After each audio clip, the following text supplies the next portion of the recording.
Hello student, हम पढ़ रहे थे ray optics part second reflection of light. Okay, और अभी तक हमने पढ़ लिया है total internal reflection of light तक। ओके, और उसके एप्लीकेशंस है ना। तो हमने application of total internal reflection में उस दो डिवाइसेस देखी थी कि इस पर बेस्ड हम दो डिवाइसेस की स्टडी करेंगे, total reflecting prism and optical fibre की, है ना।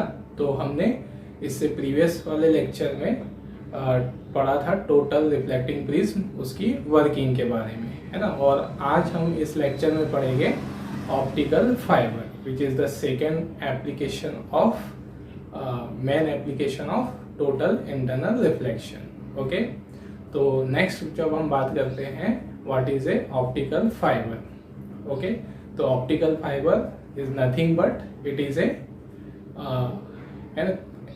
टाइप ऑफ केबल, है ना। जैसे हमारी केबल होती है जो, है ना, केबल एग्जांपल के लिए जैसे हमारी टीवी में और डिश एंटीने के बीच में केबल होती है जो सिग्नल को कम्युनिकेट करती है ना।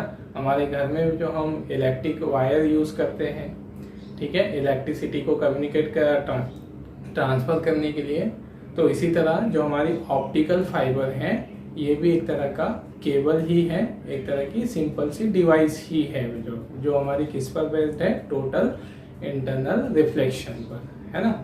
तो नेक्स्ट अब हम इसका थोड़ा सा कंस्ट्रक्शन समझते हैं, जो किस तरह से केबल होती हैं।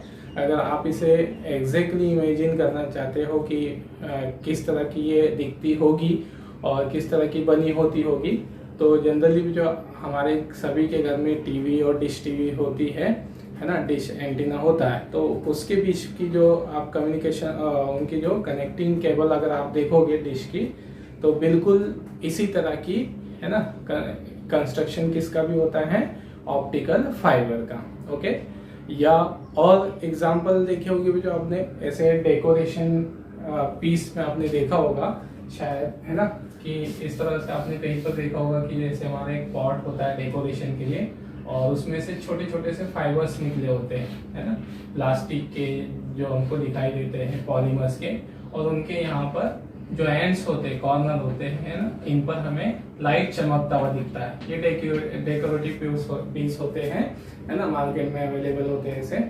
तो ये भी एक सिंपल सा एग्जाम्पल है किसका, ऑप्टिकल फाइबर का, है ना। तो ये जो हमारे वायर्स होते हैं जो ऐसे, ये हमारे क्या ही रहते हैं, ऑप्टिकल फाइबर ही होते हैं। ओके, अब ऑप्टिकल फाइबर का हम, ठीक है, यूज कहाँ कहाँ करते हैं, ठीक है, किस तरह करते हैं, उसको हम देखते हैं। पहले हम इसकी बात करें कंस्ट्रक्शन और working of optical fibre. Okay, तो ठीक है, ऑप्टिकल फाइबर हम क्या कहेंगे, optical fibre is a simple device which is based on the principle of total internal reflection and used to transmit the light signal without any loss of energy or loss of intensity, है ना। मतलब ये हमारी simple सी cable होती है, wire जैसे होती है जो, जिसमें हम लाइट सिग्नल को ट्रांसमिट करते हैं। जैसे हमारे जो सिग्नल होते हैं, आपने देखा हमारे घर में जो वायर यूज होते हैं उसमें हम इलेक्ट्रिक करंट को ट्रांसमिट करवाते हैं,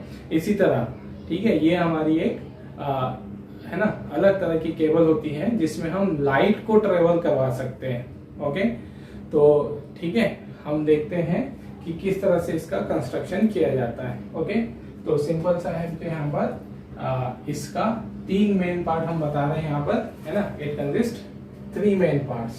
ओके, तो first one is central core. Okay, तो central core is made up by the इस thin and long glass fibres, है ना। मतलब जो हमारे सेंट्रल कॉर है उसकी, है ना, सेंट्रल कॉर जो किसकी बनी होती है, कांच के पतले धागों की बनी होती है ना। फाइबर का अगर हम जनरल मतलब निकालें तो फाइबर का जनरल मीनिंग क्या होता है, एक तरह का धागा, एक तरह का रेशा, है ना।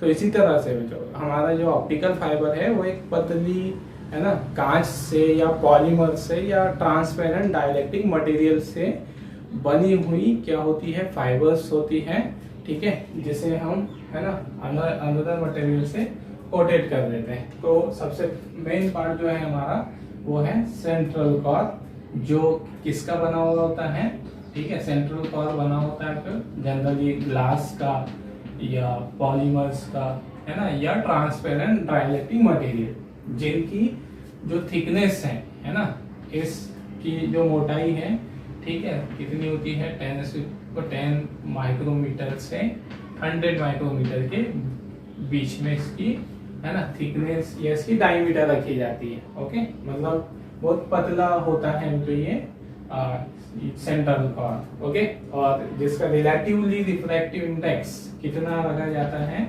1.5, है ना। जैसे ग्लास हम यूज कर रहे हैं तो हमें पता है ग्लास का रिफ्रैक्टिव इंडेक्स कितना होगा 1.5 होता है ना।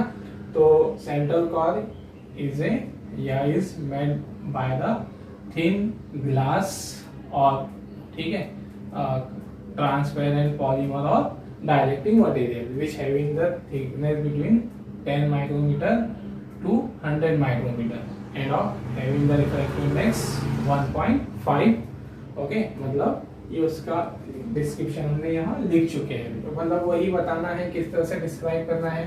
तो ऑप्टिकल फाइबर क्या है ना, तो हम कहेंगे क्या है, it is a most internal part of optical fibre which is formed by the very thin glass और पॉलीमर्स और डाइलेक्ट्रिक, जो कैसे हो, विच आर ट्रांसपेरेंट, ठीक, हैविंग द थिकनेस ऐसे, है ना। तो ये हम उसको डिस्क्राइब कर सकते हैं। नेक्स्ट जो इसका जो दूसरा पार्ट है क्लैडिंग, है ना, मतलब जो सेंट्रल कोर है, जो कांच के जो फाइबर्स होते हैं, कांच के फाइबर्स, उस पर हम क्या कर देते हैं, दूसरे मटेरियल की, अनदर मटेरियल की, जनरली प्लास्टिक का या कोई दूसरे तरह का कांच होता है रिलेटिवली कम रिफ्रैक्टिव इंडेक्स वाला। ओके, तो जो हमारी सेंट्रल कोर है उस पर हम एक दूसरे मटेरियल की कोटिंग क्या कर देते हैं, कोटिंग कर देते हैं। तो ये जो कोटिंग है, ठीक है, इसे हम बोलते हैं क्लैडिंग, है ना। तो क्लैडिंग क्या है, it is a coating of another material which having the refractive index of 1.4 relatively less than the refractive index of central core। मतलब जो सेंट्रल कोर है उसके रिफ्रैक्टिव इंडेक्स से इसका रिफ्रैक्टिव इंडेक्स रिलेटिवली कम रखा जाता है ना। और ऐसा क्यों रखते हैं, ताकि हमें पता है जो टोटल इंटरनल रिफ्लेक्शन के लिए कंडीशंस क्या है कि लाइट जो है वो डेंसर मीडियम से रेयर में जाना चाहिए। तो इसलिए हम डेंसर मीडियम और रेयर मीडियम के लिए इन सेंट्रल कोर और क्लैडिंग का यूज करते हैं। तो क्लैडिंग यहाँ रिलेटिवली डेंसर मीडियम की तरह बिहेव करने लग जाती है, और सॉरी सेंट्रल कोर, और क्लैडिंग जो है वो किसकी तरह बिहेव करने लग जाता है, ठीक है, ये रेयर मीडियम की तरह, है ना। तो इस पर एक दूसरी कोटिंग करते हैं फिर इन दोनों को सेफ रखने के लिए, मतलब, है ना, सेंट्रल कोर और क्लैडिंग भी जो बहुत पतली सी इसकी डायमीटर होती है, मतलब इसकी डायमीटर 42 माइक्रोमीटर से 100 माइक्रोमीटर के बीच में रखी जाती है ना। मतलब ज्यादा मोटी कोटिंग नहीं की जाती, पतला सा वायर ऐसे बनाया जाता है। तो इस तरह से ये दोनों की थिकनेस कम होने के कारण इनके डैमेज होने का डर रहता है ना। तो इन्हें हम जनरली ओपन नहीं रखते सेंट्रल कोर को, क्लैडिंग को। तो इन्हें सेफ रखने के लिए, है ना, ये डैमेज ना हो पाए, इसलिए इनको हम किससे कोटेड कर देते हैं, प्लास्टिक जैकेट से। मतलब हम इस पे प्लास्टिक के मटेरियल की कोटिंग कर देते हैं। जैसे आपने जनरली वायर में देखा होगा, वायर में जो अंदर कॉपर वायर होती है, हमारे जो इलेक्ट्रिक कनेक्शन के वायर, कनेक्टिंग वायर्स होते हैं, उसमें अंदर कॉपर वायर होते हैं या एल्यूमिनियम के होते हैं, और उस पर, है ना, किस रबर की या प्लास्टिक के मटेरियल की कोटिंग की जाती है। तो सेम वैसे ही इसको भी, है ना, सेंट्रल कोर और क्लैडिंग को सेफ रखने के लिए इस पर प्लास्टिक जैकेट की कोटिंग कर दी जाती है जो। ओके, तो ये है उसका कंस्ट्रक्शन, है ना। सिंपल सा कंस्ट्रक्शन अगर लिखना हो तो उसी को हम डिस्क्राइब कर सकते हैं। व्हाट इज, है ना, it has 3 main part, central core, cladding and plastic jacket. तो what is the central core, it is a most internal part of the optical fiber which is formed by the thin glass or polymer or dielectric, ठीक, of refractive index 1.5 and of thickness 110 to 100 micrometer. Okay, फिर next cladding क्या है, it is a layer, ठीक, it is a layer which surrounding, yeah, it is a layer of material of refractive index 1.5, oh sorry 1.4, which surrounding the central core and treat as a rarer medium, है ना। से क्या बोल रहे हैं हम, cladding क्या है, ठीक, it is a layer around the central core of material of reflective index 1.4, ठीक है, which surrounding the central core. Okay, फिर नेक्स्ट थर्ड है प्लास्टिक जैकेट, तो it is a coating of plastic material, ठीक, which protect the central core and cladding, है ना। तो ये हो गया उसका कंस्ट्रक्शन में, ठीक है। फिर वर्किंग, तो वर्किंग हम एक देख ले अब किस तरह से ये वर्क करता है ना। तो सिंपल सी वर्किंग है जो, फिर इसके हम यूजेस भी देखेंगे, है ना। तो वर्किंग क्या है इसकी, कि इसके अंदर ये हम उसका वर्किंग के लिए इस तरह का डायग्राम शो कर रहे हैं, है ना। ये एक वायर केबल की तरह में से यहाँ दिखा रहे हैं, ठीक है। तो इस तरह यहाँ पर, है ना, ये हमारा, ठीक है, ये क्या है, कोर हम दिखा रहे हैं, और ये जो हमने, ठीक है, क्रॉस लाइंस दिखाई है उस पर, ये किसको इंडिकेट कर रही है यहाँ पर, क्लैडिंग को, ठीक। तो जब लाइट रे, है ना, लाइट रे जो इस पर इस तरह से एंटर करवाई जाती है, यहाँ पर एक स्मॉल एंगल पर इंसिडेंट करवाई जाती है, किसमें, है ना, किसमें भेजी जाती है, कोर में। तो जैसे ही कोर में लाइट रे जाएगी, है ना, तो जैसे एग्जांपल के लिए बाहर एयर है ना, तो लाइट रे तो एयर से कहाँ पर जा रही है, कोर में, तो इसका रिफ्लेक्शन होगा। तो जैसे ही लाइट रे कोर में एंटर करती है, ड्यू टू द रिफ्लेक्शन के कारण ये अपने पाथ से बेंड हो जाती है, और पाथ से जब बेंड होगी तो किसी एक डायरेक्शन में चलेगी, है ना। तो इस तरह से वो चलते हुए किस पर जाकर इंटरेक्ट हो जाती है, इंटरेक्ट एट द इंटरफेस, ठीक है, interface of cladding and core, मतलब कोर और क्लैडिंग के इंटरफेस पे टकराती है, सीधे कहे किस पर जाकर टकराती है, क्लैडिंग पर। और क्लैडिंग पर वो इस तरह से इंसिडेंट होती है कि यहाँ जो इंसिडेंट एंगल होगा, इंसिडेंट एंगल, ठीक है, रिक्वायर्ड क्रिटिकल एंगल से ज्यादा होता है। मतलब इसको इस तरह से ही रखा जाता है, इस तरह से इस पे लाइट इंसिडेंट करवाया जाता है कि लाइट रे जब उसके अंदर एंटर करेगी और क्लैडिंग पर टकराएगी, तो वो डेफिनेटली हमेशा किसकी तरह की टकराएगी, कैसे इंसिडेंट होगी, at angle greater than the critical angle. तो जब वो क्रिटिकल एंगल पर इंसिडेंट होगी, उनसे ज्यादा वैल्यू पर, बड़े एंगल पर इंसिडेंट होगी, तो किसको सफर करेगी, टोटल इंटरनल रिफ्लेक्शन को। And due to the total internal reflection it returns in a, ठीक, toward the opposite face of cladding, है ना, क्लैडिंग के अपोजिट फेस की ओर रिटर्न हो जाएगी। फिर वही यहाँ पर फिर से वही फंक्शन होगा कि वो, है ना, क्रिटिकल एंगल से बड़े एंगल पर इंसिडेंट होगी, फिर टोटल इंटरनल रिफ्लेक्शन को सफर करेगी, और इस तरह से, ठीक है, ये टोटल इंटरनल रिफ्लेक्शन क्या होता रहता है, बार बार, ठीक है, होता रहेगा, ठीक है, जब तक, कब तक होता रहेगा, जब तक कि इंसिडेंट एंगल क्या हो, ग्रेटर हो किससे, क्रिटिकल एंगल से, रिक्वायर्ड क्रिटिकल एंगल से। और इस तरह से, ठीक है, रिपीट होते हुए, रिपीटेडली टोटल इंटरनल रिफ्लेक्शन के कारण लाइट रेस उसके अनदर एंड से क्या हो जाती है, इमर्जेस हो जाती है, बाहर हो जाती है। तो हमने क्या देखा यहाँ पर, हमें पता है टोटल इंटरनल रिफ्लेक्शन में लाइट एनर्जी का एब्जॉर्प्शन नहीं होता है, जितनी लाइट इंसिडेंट होता है उतनी ही रिफ्लेक्ट होती है। तो यहाँ से जो लाइट एनर्जी चली थी, वही लाइट एनर्जी उतनी ही वैल्यू में, उतनी ही एनर्जी के साथ क्या हो जाती है, बाहर निकल जाती है। तो इसलिए हम बोलते हैं it is a device which is used to transmit the light signal without loss of energy, है ना। तो ये रहेगा हमारा सिंपल सा वर्किंग है। लाइट यहाँ पर फिर से एक बार देख ले, लाइट जैसे ही एंटर करेगी कोर में, रिफ्लेक्शन के कारण वो किसी एक तरफ मुड़ जाएगी, एक डायरेक्शन में चली जाएगी। तो चाहे किधर भी मुड़ जाए, वो किस पर जाकर ही इंटरेक्ट होगी, क्लैडिंग पे। तो क्लैडिंग पर वो इस तरह से इंटरेक्ट होगी कि वहां पर एंगल ऑफ इंसिडेंट हमेशा ग्रेटर होगा किससे, क्रिटिकल एंगल से। तो वो सफर करेगी वहां पर टोटल इंटरनल रिफ्लेक्शन, फिर अपोजिट फेस पे इंसिडेंट होगी, फिर टोटल इंटरनल रिफ्लेक्शन होगा। ये प्रोसेस रिपीट होते हुए बार बार रिपीट होते रहेगी, कब तक, जब तक कि हमारी लाइट रे उससे बाहर नहीं निकल जाती, है ना। तो ये रहेगा कि हमारा वर्किंग ऑफ ऑप्टिकल फाइबर, है ना। और वर्किंग किस तरह से लिखना है, क्या लिखना है, ठीक है, ये हमने यहाँ पर लिख चुके हैं जो, ठीक है, ताकि आपको नोट्स बनाने में आसानी रहे। ओके, तो ठीक है, फिर से एक बार क्या लिख सकते हो, किस तरह से लिख सकते हो, ठीक है, वो हम लिख लें। तो सबसे पहले अगर हमें वर्किंग लिखी हुई है तो यहाँ पे वर्किंग, लेकिन फिर भी याद हो जाए किस तरह से लिखना है ना, इसलिए हम एक बार उसको देख लें। तो सबसे पहले तो बता दो कि जो हमारा ऑप्टिकल फाइबर है उसमें कौन कौन से मीडियम की तरह बिहेव करता है। तो हम लिखेंगे यहाँ पे इन ऑप्टिकल फाइबर, ठीक, the central core having the refractive index 1.5, ठीक, and cladding having the refractive index 1.4. So the core we have as a denser medium relative to the cladding, okay, material of cladding, and your cladding we have as a rarer medium, ठीक है, ये हमने लिखा है। फिर ये बता दे when a light rays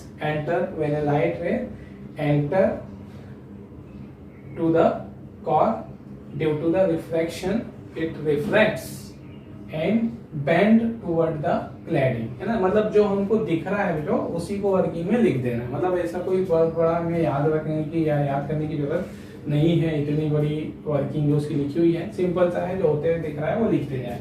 When a light ray enters to the core, central core, it refracts and bend toward the cladding and incident on cladding at angle greater than the critical angle and suffer total internal reflection, and again, ठीक, incident on opposite face of cladding at angle greater than critical angle and again suffer total internal reflection. Okay, यहाँ तक जो हमने लिखा है। फिर hence, ठीक, the light rays suffer, मतलब लाइट रे कब तक सफर करेगी टोटल इंटरनल रिफ्लेक्शन को, तो कब तक, जब तक कि इंसिडेंट एंगल ग्रेटर होगा किससे, क्रिटिकल एंगल से, और द लाइट रे क्या नहीं हो जाती, जब तक बाहर नहीं निकल जाती है ना। तो फिर अब उसके बाद क्या लिखेंगे, hence the process of total internal reflection continuous tills the angle of incident remain greater than the critical angle and और till the total internal reflection till continuous till the light rays emerges out from the optical fiber, है ना। तो ये हमने वही process लिखी है। Okay, एक बार शॉर्ट में रिपीट कर लें, क्या हो जाएगा, when a light rays, है ना, light rays enter to the core, it refracts and bend toward the cladding at an incident at angle greater than the critical angle and suffers total internal reflection, and again incident on second opposite face of cladding at angle greater than critical angle and again suffers total internal reflection. Hence the process of total internal reflection continuous till the angle of incidence remains greater than the critical angle or the light rays emerges out from the optical fiber. Okay, तो ये रहेगा जो उसका working और construction और working, है ना, ठीक है। इसको आप नोट कर लीजिए, नोट करना चाहते तो इसका स्क्रीनशॉट ले लीजिए। फिर हम इसके कुछ एप्लीकेशंस देखते हैं। ओके, एप्लीकेशंस भी क्या है, कुछ जनरल सी बात कर ले। तो जैसे बच्चों हमने देखा होगा कि जो हमारे, है ना, एक जो पहले मेडिकल इसमें फील्ड में बात करें, आपने देखा होगा कि जो डॉक्टर्स हैं, है ना, आजकल भी जो नई नई टेक्निक्स आ गई है, लेज़र टेक्निक आ गई है, तो हम हमारे, ठीक है, जैसे डॉक्टर्स को हमारी इंटरनल बॉडी को देखना है ना, इंटरनल बॉडी किसी पार्ट को देखना है, तो उससे अंदर लाइट भेजने की जरूरत रहेगी, है ना। तो वो लाइट कैसे भेजा जाता है ना, हमारे स्टमक के अंदर अगर उसको किसी चीज़ को देखना हो तो वहाँ लाइट भेजने की जरूरत रहेगी।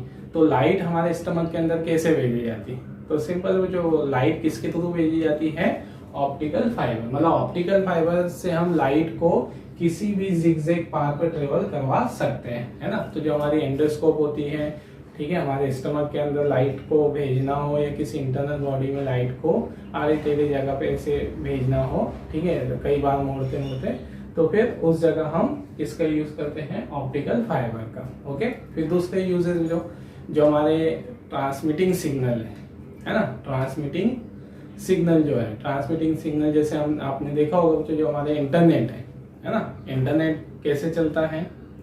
ओके, तो इंटरनेट के जो सिग्नल है वो किसके थ्रू ट्रांसमिट होते हैं, तो इंटरनेट के जो सिग्नल है जो वो हमारे ऑप्टिकल फाइबर के थ्रू ही ट्रांसमिट किए जाते हैं। मतलब जो ऑप्टिकल फाइबर है, आप कभी इसकी और डिटेल में पढ़ो तो आपको पता चलेगा कि जो हमारे समुद्र हैं, समुद्र के है ना नीचे अंदर से बहुत सारे ऑप्टिकल फाइबर्स का नेटवर्क फैला हुआ है, और उसी ऑप्टिकल फाइबर के थ्रू हमारे इंटरनेट के जो सिग्नल है वो है ना क्या होते हैं, ट्रांसमिट होते हैं। तो इस तरह से है ना इन सिग्नल को कम्युनिकेट करने में, ठीक है, कि बॉडी के अंदर किसी इंटरनल पार्ट में लाइट को ट्रांसमिट करने के लिए, तो ऐसे हम एप्लीकेशन लिख सकते हैं, to transmit the light signal from, ठीक है, one place to another place. Okay, फिर सेकेंड हम क्या लिख सकते हैं, to transmit the light inside the internal या इनसाइड द बॉडी या internal part of the body. Okay, तो ऐसे जो कई सारे उसके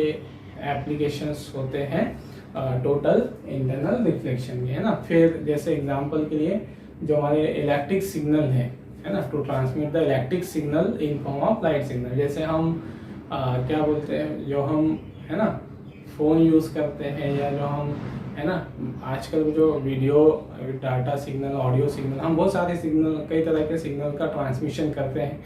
तो ये सिग्नल कैसे भेजे जाते हैं एकदम इतनी फास्ट है ना स्पीड से, तो पहले इन सिग्नल को किस में कन्वर्ट, एग्जांपल के लिए हम जैसे कहें कि हमें साउंड एकदम स्पीड से भेजना है, डाटा भेजना है, तो पहले हम इस साउंड को या वीडियो को किस में कन्वर्ट करते हैं, इलेक्ट्रिक सिग्नल में। फिर इलेक्ट्रिक सिग्नल के को हम किस में कन्वर्ट करते हैं, डायोड की, और है ना इसकी हेल्प को, एलईडी का इसका यूज़ करते हुए हम इलेक्ट्रिक सिग्नल को लाइट में कन्वर्ट करते हैं। फिर इन लाइट सिग्नल को ठीक है इसके हेल्प से, ऑप्टिकल फाइबर के हेल्प से जहां पर भी हमें भेजना हो वहां तक हम इसको ट्रांसमिट कर देते हैं। ओके, तो ठीक है, ये रहेगा जो हमारे वर्किंग है ना of optical fibre, construction of optical fibre and it's working, और उसके कुछ एप्लीकेशंस जो हमने उसके यूजेस जो हमने समझे। ओके, चलिए इसे नोट कीजिए।